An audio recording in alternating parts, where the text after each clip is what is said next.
اللہ علیہ وسلم فرماتے ہیں جہنم کے اندر ایک وادی ہے اور اس وادی کا نام ہے ویل. کیا نام ہے؟ ویل.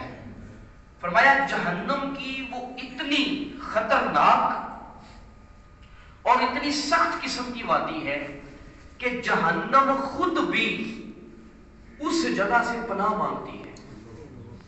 جہنم خود بھی اپنی اس وادی سے پناہ مانگتی ہے. کتنی سخت وہ وادی ہے. اور فرمایا گیا کہ وہ وادی اللہ تعالیٰ نے بے نمازیوں کے لیے بنائی ہے. اب اس حدیث کو مزید وضاحت کے ساتھ اگر بیان کیا جائے نا تو حدیث پاک میں آتا ہے کہ نبی پاک صلی اللہ علیہ وسلم فرماتے ہیں کہ دنیا جہاں میں جتنے پہاڑ ہیں اگر یہ پہاڑ اس جہنم کی وادی کے اندر پھینک دیے جائیں تو یہ سارے لمحے بھر میں پگھل کر ختم ہو جائیں گے. پہاڑ پگھل جائیں. وہ وادی جو جہنم کے اندر بنائی گئی ہے اور اس وادی کا ایک ہی کام ہے کہ اس نے صرف بے نمازیوں کو پکڑنا ہے.